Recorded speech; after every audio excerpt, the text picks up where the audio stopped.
اعوذ باللہ من الشیطان الرجیم بسم اللہ الرحمن الرحیم اللہ اکبر کبیرا والحمد للہ کثیرا وسبحان اللہ بکرۃ واصیلا سبحان اللہ وبحمدہ سبحان اللہ العظیم الصلاۃ والسلام علی رسول اللہ وعلی آلہ واصحابہ اجمعین آمین۔ السلام علیکم سامعین اور ناظرین، آج کا ٹاپک یا عنوان جو میں نے منتخب کیا بحیثیت ایک مسلمان عورت کے، ایک مسلمان خاتون کے بہت بڑا چیلنج کہ میں ایک مسلمان عورت کی حیثیت سے اپنے آپ کو کہاں رکھتی ہوں، کس لیول پہ رکھتی ہوں، اس کی کسوٹی کیا ہے، اپنے آپ کو، اپنی ذات کو پرکھنے کی، جانچنے کی کہ میں کتنی مسلمان ہوں، کتنی مومنہ ہوں، مجھ میں کتنی وہ خصوصیات ہیں جو کہ میرے رب العزت کو پسند ہیں، وہ کیسی صفات ہیں جو کہ ایک بہترین مومن عورت میں، خاتون میں ہونی چاہیے۔ تو اپنی ذات کو جانچنے کے لیے، اس کو پرکھنے کے لیے جو کرائٹیریا سامنے رکھا ہے میں نے، وہ امہات المومنین ہے، ازواج مطہرات ہیں، ہمارے پیارے نبی صلی اللہ علیہ وآلہ وسلم کی پاکیزہ اور پاک دامن بیویاں ہیں، کیونکہ یہ وہ جنتی خاتون تھیں، خواتین تھیں کہ جو ہمیں زندگی کا لائحہ عمل سمجھاتی ہیں کہ زندگی کیسے گزارنی ہے، کن طور طریقوں کے اوپر چلنا ہے۔ ایک جنتی عورت، اس کی کیا خصوصیات ہوتی ہیں، اس کی کیا شان ہوتی ہے، اس کا اخلاق کیسا ہوتا ہے، اس کے اطوار، طور طریقے، تہذیب کیسی ہوتی ہے۔ ایک پڑوسن ہونے کی حیثیت سے، ماں کی حیثیت سے، بیوی، بیٹی، ڈفرینٹ جتنے بھی رشتے ہیں، جتنی بھی اس کے کردار ہیں، وہ کیسے ان کو اس پہ ڈھالے، کیسے نمونہ بنے، کیسے رول ماڈل بنے کہ یہ معاشرہ ایک نیک خاتون کی تربیت سے پروان چڑھے۔ تو آج کا موضوع ہے امہات المومنین یا ازواج مطہرات، اور ایک مسلمان عورت یا معاشرہ۔ اس معاشرے میں صرف عورتیں ہی شامل نہیں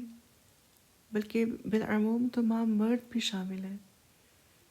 کہ وہ ان کی پرسنالٹیز کو دیکھیں، ان ازواج مطہرات کی خصوصیات کو دیکھیں اور اپنے خاندان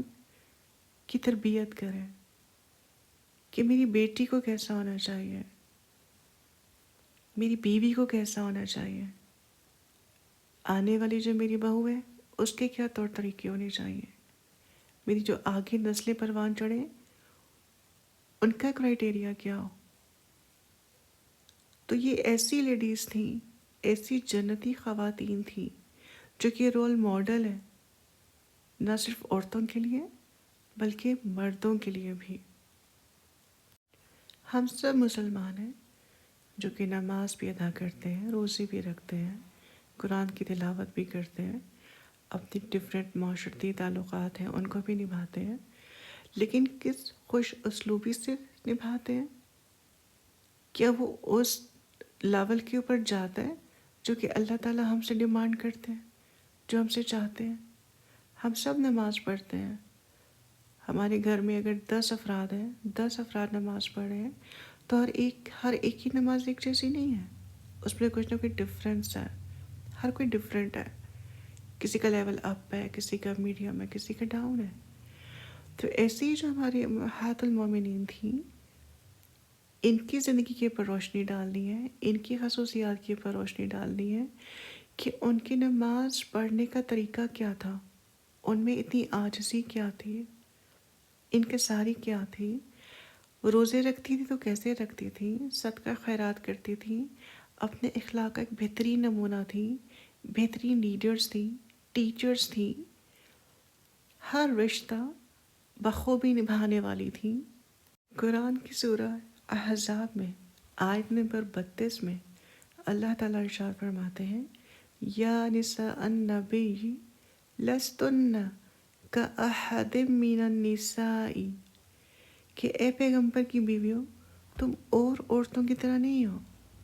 مطلب جو ایک عام دنیا کی عورتیں ہیں تم ان کی طرح نہیں ہو، تم ان سے افضل ہو، ان سے اعلیٰ ہو، ان سے عرفہ ہو۔ تو ان جنتی عورتوں کا اپنی ذات میں افضل ہونا، اپنے کردار میں افضل ہونا، عادت میں، اعتبار میں، اپنی تہذیب میں، اپنے اخلاق میں، اپنی معمولات زندگی میں افضل ہونا ہمیں یہ سکھائے گا کہ ہم نے ان کی جو خصوصیات ہیں ان کو اپناتے ہوئے اپنی زندگی کو کیسے بدلنا ہے، اس معاشرے کو ایک بہترین راہ پر کیسے گامزن کرنا ہے۔ اللہ تعالیٰ سورہ احزاب کی آیت نمبر 6 میں فرماتے ہیں، النبی اولا بالمؤمنین من انفسہم وازواجہ امہاتہم، یعنی کہ مومنوں پر، جو مومنوں کی جانیں ہیں، جو ان کے نفس ہیں، اس سے بھی زیادہ حق کس کا ہے؟ ہمارے نبی کا، حضرت محمد صلی اللہ علیہ وآلہ وسلم کا، کہ ہم اپنی جان سے زیادہ، اپنی نفس سے زیادہ اپنے پیغمبر کو ترجیح دیں، ان سے محبت کریں۔ اور پھر فرمایا کہ جو پیغمبر کی بیویاں ہیں وہ ان مومنوں کی مائیں ہیں۔ قیامت تک جتنے بھی مومن آئیں گے، جتنے بھی مسلمان ہوں گے، ازواج مطہرات ان سب کی مائیں ہیں۔ تو اگر یہ سب خواتین ازواج مطہرات امہات المؤمنین ہماری مائیں ہیں اور ہم ان کی اولاد ہیں، تو اولاد اپنی ماں سے بہت کچھ سیکھتی ہے۔ اپنی جو ایک اولاد ہوتی ہے وہ اپنی ماں کا پرچھائی ہوتی ہے۔ یہ کہتے ہوئے سنتے ہیں نا کہ جیسی ماں ہوتی ہے ویسی اولاد ہوتی ہے۔ تو انشاءاللہ تعالی ہم اپنی ان ماؤں کی جو خصوصیات تھیں، جو ان کی کریکٹرسٹکس تھی،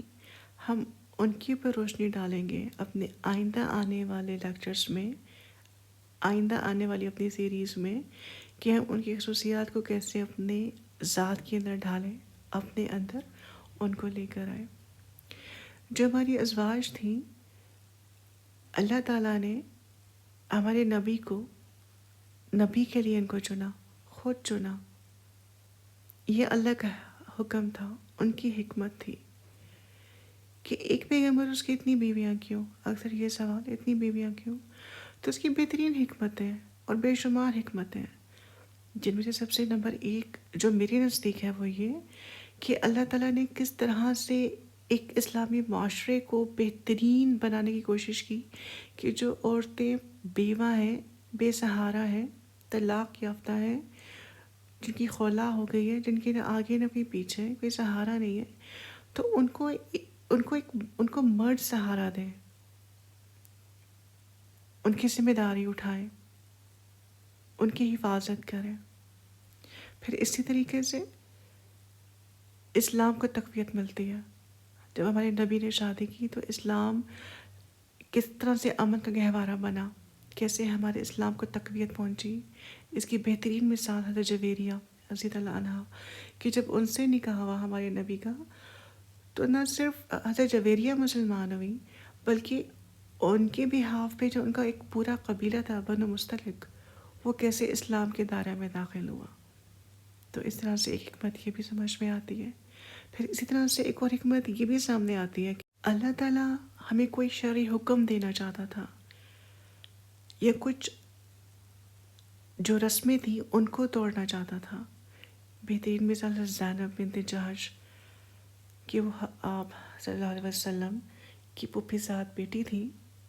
پھوپھی زاد بہن تھی، لیکن وہ آپ کے منہ بھولے بیٹے حضرت زید بن حارثہ کے نکاح میں تھی۔ تو اللہ تعالیٰ نے اس منہ بھولا بیٹے کی جو رسم تھی اس کو توڑنا تھا، کہ ٹھیک ہے ان کو اپنے بیٹوں کی طرح سمجھو، اپنی اولاد کی طرح سمجھو، لیکن ان کو وہ حقوق حاصل نہیں ہو سکتے جو کہ اپنی ایک سگی اولاد کو، ایک خونی رشتے کو، جو ایک شرعی رشتہ اللہ نے بنایا ہے، وہ اس کے مقابل نہیں آ سکتا۔ وہ اس کا بدل نہیں ہو سکتا، اس کو وہ مقام وہ حیثیت نہیں مل سکتی جو کہ اللہ تعالیٰ نے، جو اسلام نے ایک اپنی حقیقی اولاد کو دی ہے۔ پھر ایسے ہی جو منہ بولا بیٹا ہوتا ہے، اگر وہ بالفرض وفات پا جاتا ہے یا کوئی حادثہ پیش آ جاتا ہے تو اس کی جو منکوحہ جو پہلے تھی اس سے نکاح کرنا جائز ہے، وہ حلال ہے۔ تو ایک اللہ تعالیٰ نے اس شرعی حکم کو بھی لے کر آنا تھا، ہمیں اس کا ایک بیان کرنا تھا، اس کو واضح کرنا تھا کہ تم نے جو ایک طریقے اختیار کیے ہوئے منہ بولے بیٹے کے یا ان کی بیویوں کو نکاح میں نہ لانے کے، تو ان سے تم اپنے آپ کو بالکل آزاد کرو، اس کی حقیقت کو جانو کہ اسلام کا دائرہ کار اس سے بہت وسیع تر ہے۔ اس کے علاوہ ایک اور حکمت یہ سمجھ میں آتی ہے کہ جیسے کوئی بھی بیوی ہوتی ہے وہ اپنے شوہر کے جو طور طریقے ہوتے ہیں، جو ان کے اٹھنے بیٹھنے کا جو طریقہ کار ہوتا ہے، ان کی جو غم خوشی میں ان کا جو کردار ہوتا ہے، ان کا جو اخلاق ہوتا ہے، دکھ سکھ میں ان کی جو پرسنالٹی ہوتی ہے، ان کو بخوبی سمجھتی ہے، بجائے اس کے کہ دوسرے رشتے اس چیز کو سمجھیں، اس شخص کو جانیں۔ ایک بیوی اپنے شوہر کو زیادہ بہتر طور پہ سمجھتی ہے، اس کو جانتی ہے۔ تو ہمارے نبی حضرت محمد صلی اللہ علیہ وسلم کے زیر اثر جب یہ ازواج مطہرات رہیں تو ان کی تربیت ہوئی، جب ڈیفرنٹ بیویاں تھیں، جب ڈیفرنٹ ازواج تھیں، تو ان کے تھرو ہمارے تک یہ بات پہنچی، ہم تک یہ تربیت پہنچے گی کہ ہم نے کیسے ان سے ایک ایک یا دو دو ہر ان کی ازواج میں سے، اپنی ان ماؤں میں سے ہم نے خصوصیات کو اڈاپٹ کرنا ہے، اپنے اندر لے کر آنا ہے، اپنی پرسنالٹی کو بدلنا ہے، اپنی زندگی کو گزارنا ہے، اپنا جو ایک ہمارا جو نفس ہے، ہمارا جو اخلاق ہے، ہمارا جو کردار ہے، کہ ہم کیسے ایک جنت میں جانے والی جو خواتین ہیں ان کو فالو کریں، اور ہم بھی ان کے فوٹ سٹیپس کو فالو کرتے کرتے اپنے لیے جنت کا راستہ آسان بناتے چلے جائیں۔ تو انشاءاللہ تعالی ہم بہترین کوشش کریں گے کہ اپنے آئندہ آنے والے جتنے بھی لیکچرز ہیں ان سے یہ سبق حاصل کریں، one by one, order wise, کہ ہمارے جو پیارے نبی صلی اللہ علیہ وسلم کی جو ازواج تھیں، حضرت خدیجہ، حضرت سودا، حضرت عائشہ رضی اللہ عنہا، حضرت حفصہ رضی اللہ عنہا، حضرت زینب بنت جہش، ڈفرینٹ میمونہ، تو ان سے ہم سبق سیکھیں گے، اپنی زندگیوں میں لے کر آئیں گے کہ ہم نے ان کے مطابق اپنے اندر وہ خصوصیات پیدا کرنی ہے تاکہ ہم ایک بہترین معاشرہ جو ہے اس کو بلڈ کر سکیں، ان کیریکٹرسٹکس کو اپنے اندر لے کر آئیں گے تاکہ ہم ایک پازیٹیو امپیکٹ اپنا اس معاشرے میں قائم کر سکیں۔ تو انشاءاللہ جلد آپ سے ملاقات ہوگی، ایک اپنی پہلی ماں کی زندگی کی خصوصیات جو تھیں ان کے پر روشنی ڈالتے ہوئے۔ تب تک کے لیے اجازت دیجیے اس دعا کے ساتھ کہ اللہ تعالیٰ ہم سب کا حامی و ناصر ہو۔ السلام علیکم ورحمۃ اللہ وبرکاتہ۔